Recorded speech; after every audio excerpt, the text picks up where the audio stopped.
Hi traders, welcome to this edition of Expert Market Analysis brought to you by Errante.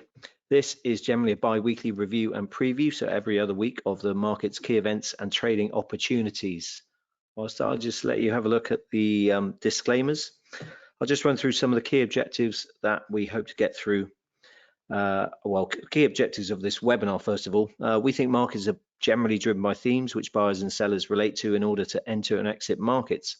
These stories or narratives can be long-term fundamentals or short-term themes that increase or decrease in importance over time.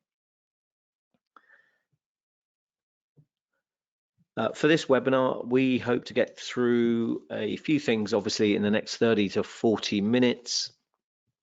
We'll initially just check out where markets are currently. We'll then look at one of the major themes currently in the market, which is this everything rally and the confidence in a soft landing, virtually now a no landing as well. So we'll just briefly look at that and some of the stats on some of the stock market indices. We'll then do a quick review of the inflation data out of the US last Friday and also Eurozone inflation data, before then looking at the main events of this week, that Eurozone inflation data that we'll get into in more depth, of course. And then we do have employment figures out, of course, with the non-farm payrolls report on Friday, and we'll look at that in some depth, as well as then, of course, also looking at all those associated currencies. We'll look at the DXY, we'll look at Euro dollar, and as I said, we'll go through some of the stock indices and actually a couple of specific stock names which we are looking at and finding interesting. Some of the big tech names, Nvidia, Apple, and Tesla, which has been in the news, of course, only yesterday, and we'll get to that shortly.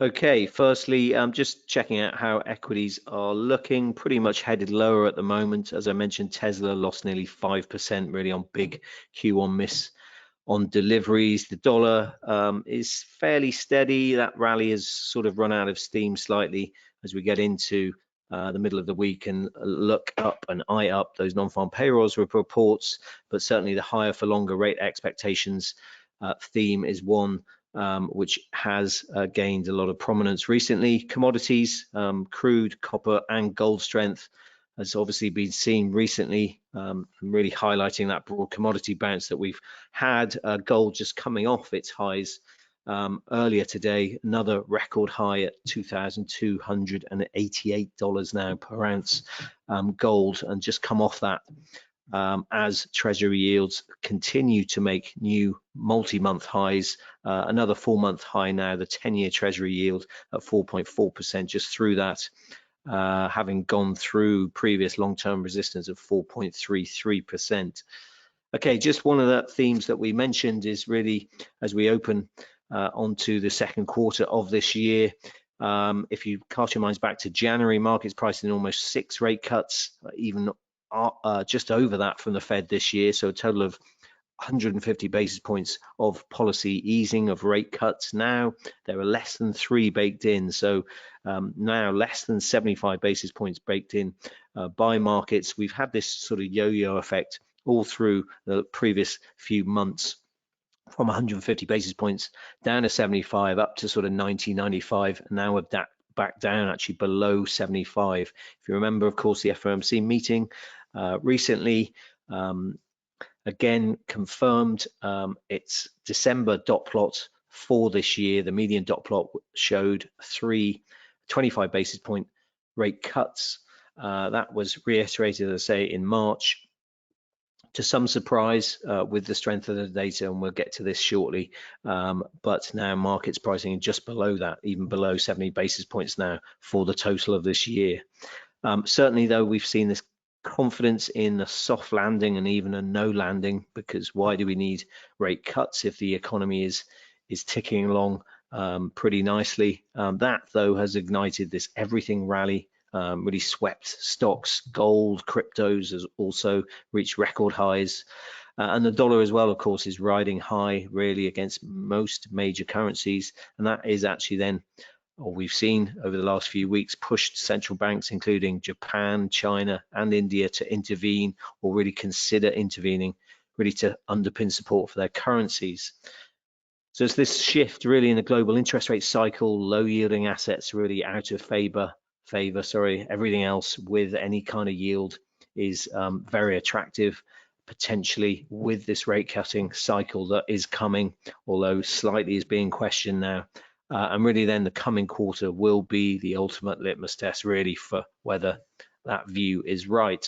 Of course, supporting that theme on presumed rate cuts is also the end of quantitative easing by the Fed, and that's really sort of put what some analysts are calling the central bank put, really being back again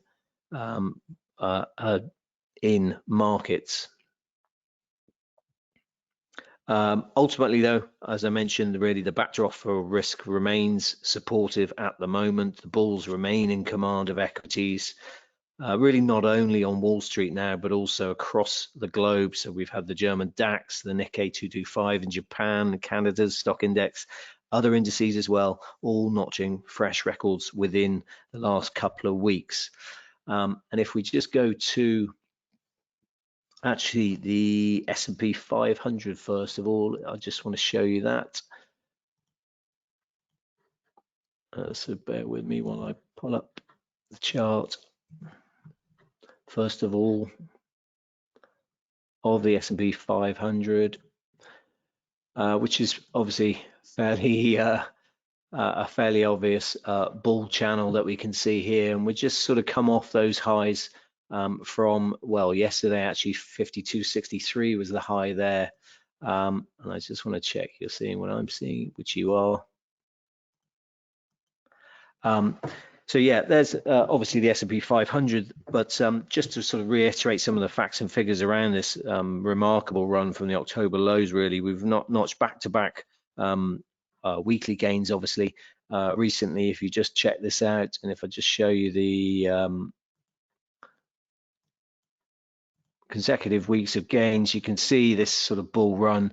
I've got Keltner channels in here, similar to Bollinger Bands in a way, slightly more tuned to volatility, but you can see severely overbought now, but that doesn't mean, of course, we can't continue to remain overbought, which you can see here, of course, in previous bull runs. So just always caution this, using different indicators combined rather than just one indicator, which obviously is telling us we're severely overbought on both the RSI on the momentum and also trading outside the top channel of that Keltner indicator there. But yes, so back-to-back weeks, of course, we actually closed at an all-time high for the 22nd time, I think. We've probably beaten that now for this year alone. The succession of record closes comes as the rally, and this is important for us, and we've mentioned this over the last few months, really. It does now show signs of broadening out. So 10 of the 11 S&P sectors are now positive year to date. That compares to just 5 at the end of January, 9 at the end of February. And then on a specific company level, over 70% of the index is total 503 members, 500 members now trade in the green on a year-to-date basis. That's up from just 45% at the end of January. It was at 60% at the end of February. So clearly there's momentum behind this rally. That's obvious from the price action, but it continues to build, and really the bulls sort of show little sign of relinquishing control. I think on a broader basis as well, both, well, all three indices really, so the Dow, the NASDAQ, and the S&P 500, they chalked up 5 straight monthly gains, which you can see here. Again, Q1 2024, that marked the second straight quarterly advance as well. So you can just see now, interestingly, on a wider time frame, that we are slightly overbought, not really on the RSI, but we're just touching that upper band now in the Keltner channel there. Again, doesn't mean we can't continue trading through that, but just warns possibly of some correction after such a strong bull run, of course.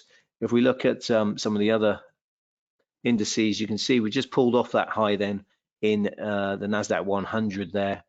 The high that we've got from previously was obviously 18,416. We just broke that briefly a couple of weeks ago, 18,464 now, the high actually. So that's a sort of zone of resistance, and we just rolled over slightly. You can see there, just off, just under 1% yesterday, you can see, and we're just through the sort of middle part of the Keltner channel now, which is interesting. The blue line there, if you can see that, if I just blow that up, this blue line is the 50-day moving average, which we sort of have left a little bit of a gap between, and we're getting closer to that now. That's a 17,876, and then you've got this probably cycle low for us, this swing low here from the middle of March at 17,764.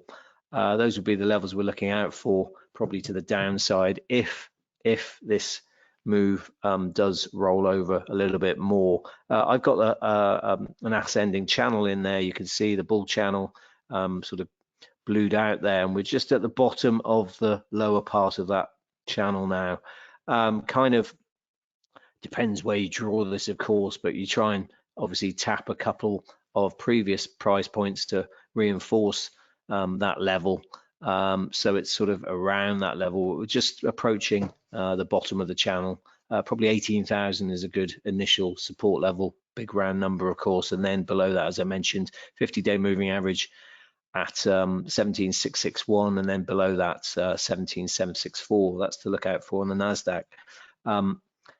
For the Dow, again, we breached, you can see we breached that previous high from February. That's at 39,282. Obviously, we had a high from last week at 39,868. Didn't quite break the 40,000 level. Interestingly enough, that's with the provider that we use here. But we've just rolled over again, possible sort of minor double top in play if we do move below really that dotted line. And then potentially we go back down to, well, the 50-day moving average, that's at 38,489.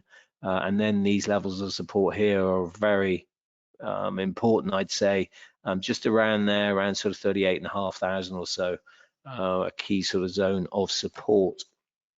I said we just touch on a couple of stocks actually as well, which we are looking at and of interest. Tesla, of course, that's been grabbing the headlines recently.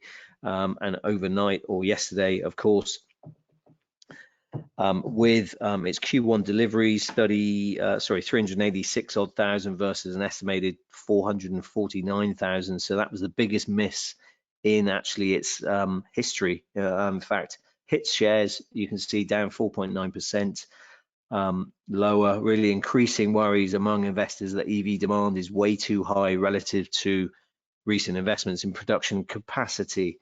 Of course, then as well, higher interest rates and issues with building out EV infrastructure for charging are also potentially hitting demand.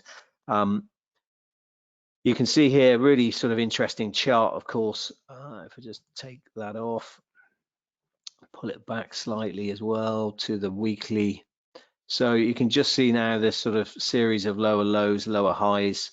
And just when we do get sharp moves, then some retracement, nothing abnormal, and then we go again and move down lower again. We've had that a couple of times, you can see, sort of since December. Again, last week we moved up to sort of 184, and then now we're rolling over again. Classic sort of price action really when in a downtrend. Uptrend obviously the opposite way, but a downtrend, a big move lower, then some consolidation, minor retracement before then the long-term or the medium-term trend reasserts itself once again. For us, that key level now will be this low from April last year. That's a 152.37. And just before that, of course, is the near-term low from March at 160.51. So yeah, just interesting if this downtrend continues, and then this support level that we have, major long-term support for Tesla. Also, we were looking at NVIDIA. Oh, that's Netflix. NVIDIA, if we look at the daily, you can just see potentially, well, initially a couple of weeks ago, we had this big bearish engulfing candle. So you can see both the, had a higher high but also a lower low, and we closed lower, and that price action engulfed the previous bullish candle. So that's a bearish engulfing candle. Didn't quite play out, although we did move lower below that minor fib level there, but then we moved up. Didn't quite break that high at 974, didn't get to the 1,000 level, which was obviously a marker for the bulls, and we just sort of move again now. So initial support probably tallies with this fib level we have in here, about 855. You've also got the middle part of the Keltner channel around at 883. So interesting levels for Nvidia, and potentially as well then a double top sort of pattern, which I would say 855 is the neckline. We break that, then you've got 855 up to 975 or so, so $120 of downside potentially if you do break that neckline. Just one final stock is Apple. Again, just want to point out this sort of potential for a double top, which we've got, yeah, the neckline around probably this low here, which is at 165 or so. Again, interestingly, didn't break those all-time highs, got up to them again around $200 or so. You can see that better now, this double top potential. Where are we? 165, the neckline, the high at 200, so $35 potentially of downside, which would take us down to 130 or so. So back to this strong support, which technically does look highly potentially possible, I guess, but we need to break that neckline at 165. The black line there is a 200-day moving average as well. That would be of interest. That's at 150, 121. Otherwise, we probably need to get back above, say, this 50-day moving average, which did act as some support previously. You can see that's at just below 180 in Apple. Okay, let's just move on from stocks now to last week's main data point, which was, just checking that you can see this.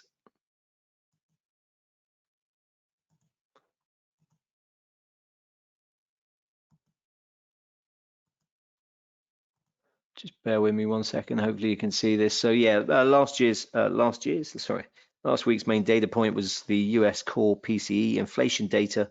That actually remained steady at 2.8% year on year. That was the smallest gain since March 2021. The monthly underlying inflation data, that printed at 0.3%, so slowing from the upwardly revised 0.5% advance in January. PC services inflation excluding energy and housing, so that gained 0.2% last month after surging 0.7%. That's the so-called super core measure that increased 3.3% year on year after rising 3.5% in January. So price pressure is subsiding, but the pace has slowed from the first half of the year, and inflation, of course, still remains above the Fed's 2% target. I always talk about the monthly readings being of interest to us. Really need a 0.2 reading or below over a protracted amount of time to bring inflation back to its 2% target. And while some of the firmer readings in the CPI and PPI price reports were not replicated here due to different weightings between the PCE and the CPI, don't want to get into that in too much detail, but that's why it's the Fed's favored inflation gauge, because it has a wider basket of measures. Certainly some elements of stickiness remain in this PCE data. So yeah, that's the chart that you can see, hopefully, of the PCE data. So I'm just double checking, you can see that. And yeah, that's the PCE data. I just want to get onto Fed Chair Powell, of course, on Friday actually spoke after the data release, said the February figures were more along the lines of what we want to see, interestingly enough. The Fed, well, they still anticipate 3 rate cuts this year, as I mentioned. And a few weeks ago, Powell, well, he reiterated the Fed wanted greater confidence that inflation was moving sustainably down to its 2% goal before cutting rates. And he acknowledged, of course, that the road to lower inflation would be or could be bumpy, and we're certainly seeing that at the moment. Just Recapping then the Fed's updated economic projections released at the recent FOMC meeting, that saw the committee revise up its view on where core PCE will end this year, now forecasting 2.6% year on year against the previous view of 2.4%, although it kept its 2025-2026 views unchanged. We did also get some other data, some other comments from Fed officials. There's a lot of Fed officials talking this week as well, but Fed Waller's comments, they got a lot of airtime, simply or essentially because he reiterated this view that the Fed were in no rush to cut rates. He saw progress in reducing inflation, had slowed as well, although he did certainly mention that the labor market is moving towards a better balance. He then cited a couple of 3-month and 6-month annualized core measures, which were running at 4.2% and 3.9% pace in February, so well above the Fed's 2% target. But remember, he is a sort of relative hawk as well as a Fed member, so just bear that in mind. But they did get a lot of airplay, as I said, and as I mentioned as well, then a host of speakers are on the wires this week.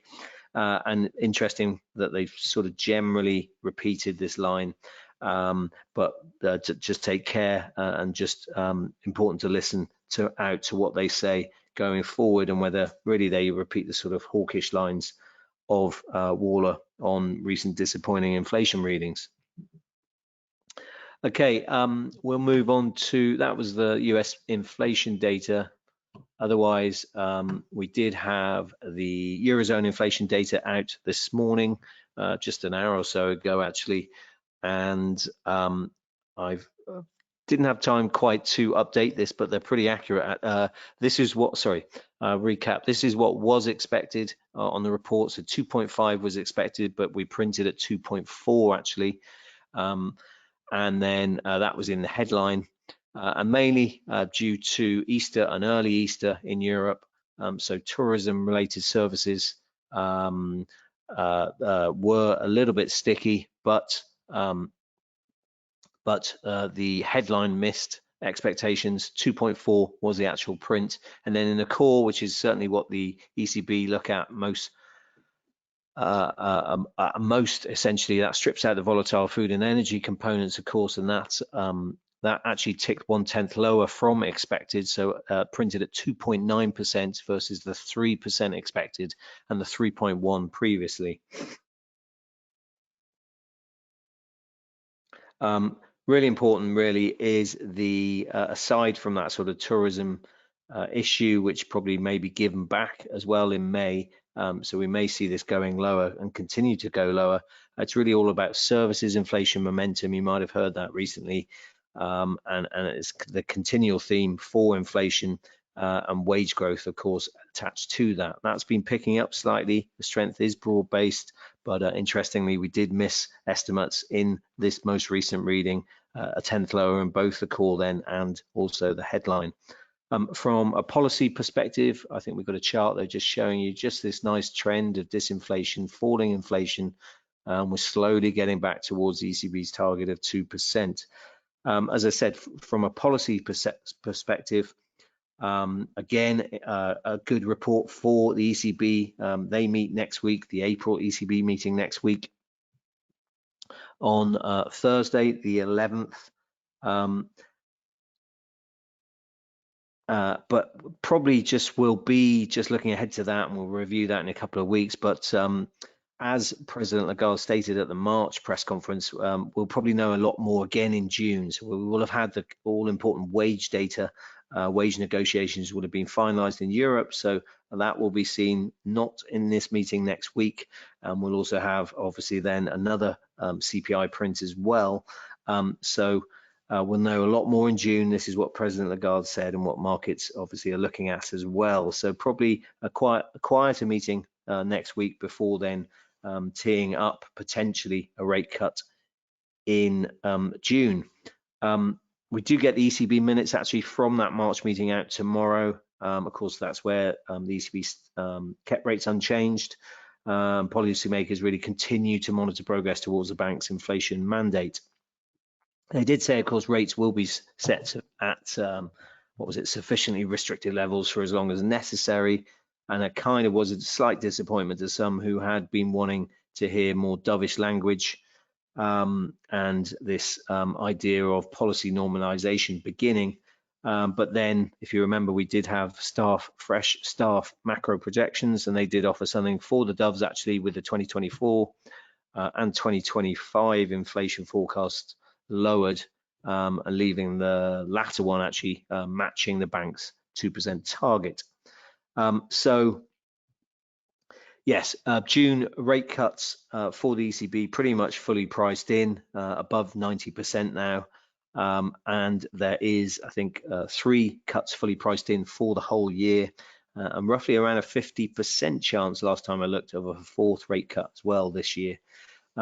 Interesting for price action on euro dollar, of course, and we'll just turn to that now actually. If I just pull up the chart,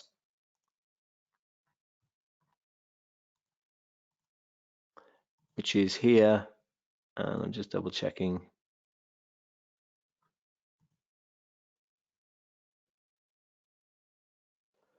Just double checking you can see what I can see, which I hope you can. Hopefully you can see the euro dollar chart. Do let me know if you're not seeing that, but that's what I've pulled up for just to check price action on this on the daily euro dollar chart. So you can see just, yeah, I'm just double checking you can see that. I presume you can. So do let me know, guys, if you can't see that, because at the moment my screen is just showing the S&P 500 chart, but hopefully you can see the euro dollar chart as well. You can see from that chart then we got up to sort of above 110 early March, got very close to 110, 109.81. Then we just rolled over now, although we are finding a bid, found a bid yesterday as we got closer to 107. We've got the 200-day and 50-day moving averages. You can see just above, they are at 108.24 and 108.32, with the 50-day just crossing down below the 200-day. So interesting signal potentially for that. Momentum though for lower prices, but probably support, we reckon, around 106.94 is the mid-Feb low, so that offers decent support. And then you've got a long-term fib level of the Q4 rally at 107.12 as well. Otherwise, the halfway point of that rally, that's 107.93, and then, as I said, above those are those long-term moving averages around 108.30 or so. That is euro dollar. Okay, moving on to the US data now. A lot of it coming out this week. We'll touch upon, first of all, just before non-farm payrolls in this graphic, ISM data. Obviously that was out on Monday. That was stronger than expected, really interesting. Manufacturing moving above 50, so that sort of contraction expansion line above 50 for the first time since September 2022. Also prices paid, really important gauge for inflation, they increased as well. Well above 50, 55.8 versus 53.3. So companies also continue to report new order growth, and with production at the fastest pace since May 2022. As I said, then those input costs, they were actually the strongest pace since July 2022. And that is a worry, with PMI prices as well rising at the fastest pace in 6 months. And that PMI figure, the manufacturing figure, again, that rose to a 21-month high, pointed to really solid improvement in the sector in the US. We do have ISM services out in a couple of hours' time as well. That's expected to rise to 52.7 from 52.6, so a very marginal rise. As a comparison, the PMI services eased actually to a 3-month low in March, with ongoing cost of living pressures evident. Though confidence, let's not forget, that actually hit a 22-month high recently. So we've got that balanced against obviously wage growth, against then rising fuel prices as well. So that's the ISM data. Just on the jobs data, just before we get the non-farm payrolls, we did get the JOLTS. So that's the job opening figures out yesterday. Important release. Fed speakers, they've identified this data really as typifying the excess demand in the labor market, which was seen throughout the pandemic and is now obviously reversing. That number of job vacancies does remain elevated, but is moving into better balance with the supply of available workers. There's also some emphasis being shown on quit rates, and that does suggest a sort of broader cooling in the market.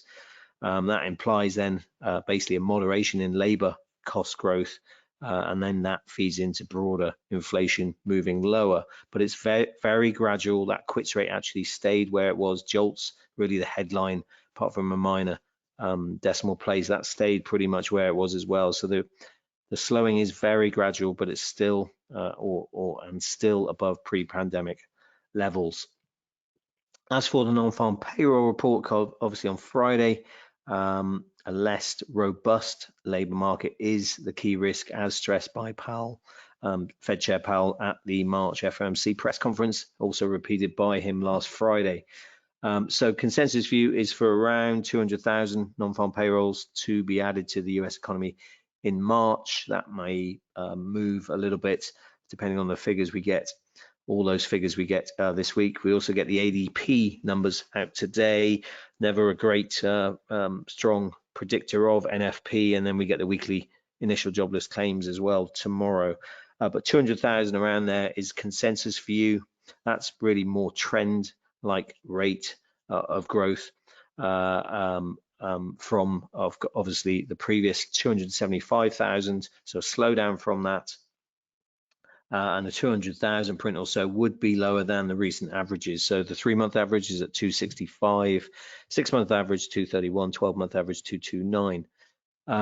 We'll be watching as well those negative revisions, sorry, I should say, and they've been very volatile recently. 167,000 of negative revisions in February and March. So that essentially means a net around 100,000 only of gains in effect for the headline last time around. The unemployment rate, jobless rate, expected to remain unchanged at 3.9%, and then wages, so the average hourly earnings, are set to grow at a more normal pace, actually of 0.3%, following actually that very weak February print at 0.1%, and then the annual rate actually forecast to tick 2/10 lower, as I mentioned here, from 4.3 to 4.1%. Yeah, so that's the NFP really. Of course, yeah, I've put in here the chances of a Fed funds first 25 basis point rate cut. That comes in June at the moment, around sort of 64% or so. So just less than a 2 in 3 chance of that rate cut happening in June. Still slightly elevated, has moved down to sort of below 60% on that stronger ISM manufacturing data, but just pushed up again. So yeah, interesting to see where that will go on the NFP print. Of course, any sort of hotter data, hotter prints, that will deal a big blow to rate cut bets for June really, and that'll move probably down to sort of coin toss really 50-50 or so, and then should boost the dollar. If we just look at the DXY chart then,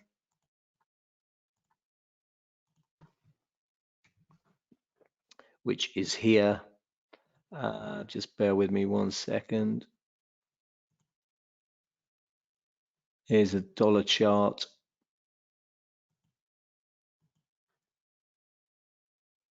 I just want to check that you can see that, because I'm still showing the S&P chart on what you're viewing, but hopefully you're seeing what I'm seeing. So I did previously show you, just bear with me 1 second. I did previously show you the NFP graphic that we like to use with all the main numbers, although I've just talked through those.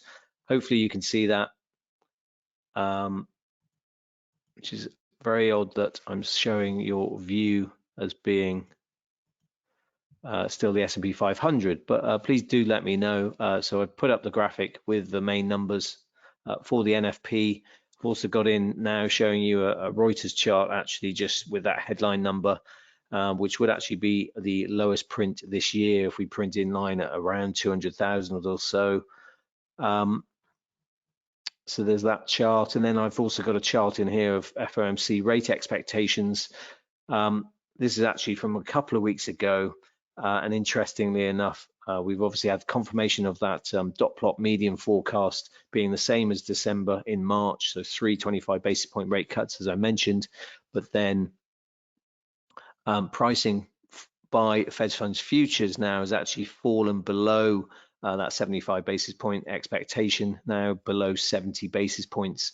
There's sort of 68 basis points or so of pricing, which Fed funds futures are looking at for the Fed for this year.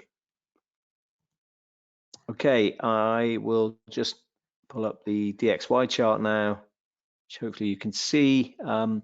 Just to point out again, always point this out, but the DXY, so that's the dollar index, 6 trading partners in this index, but by far the biggest weighting is the euro, the eurozone, which has around a 56-57% weighting or so in the dollar index chart, the DXY, USDX. So just bear that in mind, of course, and if you sort of flip this chart on its head, it would kind of be very similar to the euro dollar.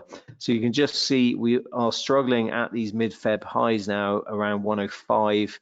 We've also got a fib level in there, a 104.77 just below. So interesting. That's a sort of pivot point, potentially support resistance. We shall see.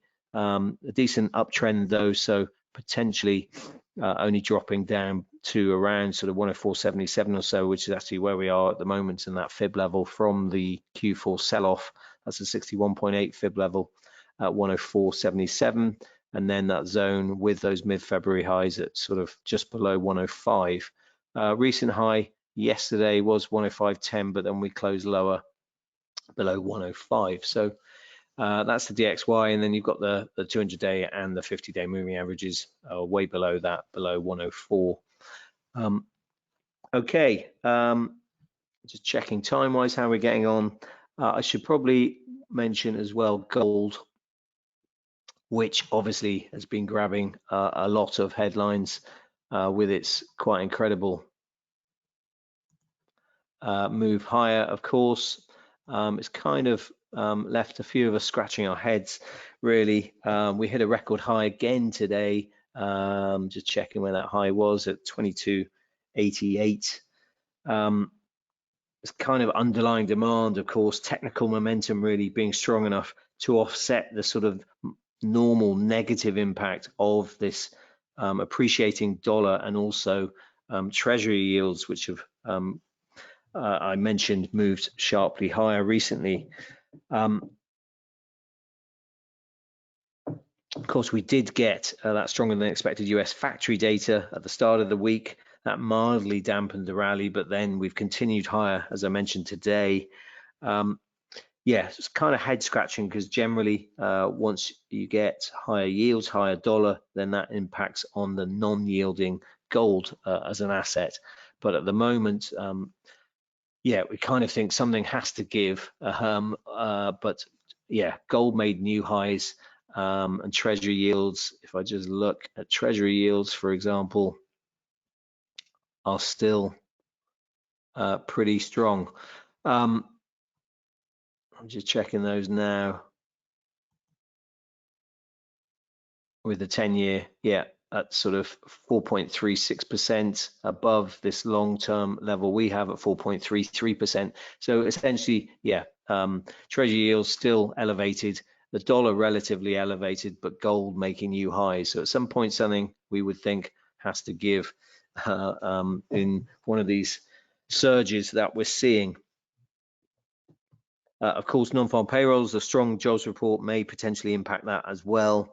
And interestingly, actually, ETF holdings in gold, they continue really to not really align with price action as well. So ETF holdings, big investments, continue to decline actually this year.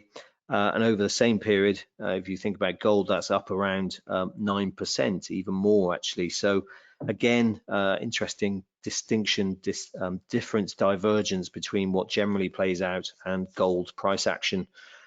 Certainly there's plenty of room for investors to buy the gold market, but potentially we may have to probably wait for the Fed to actually start cutting rates before, say, the ETF investment community really jump in fully to the market. But as I say, we're still making record highs, and it's left a few of us sort of scratching our heads as well. We are overbought, but doesn't mean we can't go higher, of course. Interestingly, we did have sort of some divergence with the RSI because we didn't make a new RSI high, even though we made a high in spot prices. So just possibly as we're trading through the upper Keltner channel as well, we do get some sort of mean reversion, but non-farm payrolls will play a big role in that.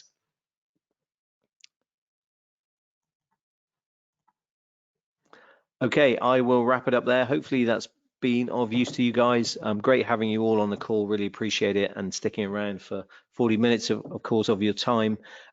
Busy week ahead, especially with the NFP, of course, and good luck out there. We will speak to you in a couple of weeks' time.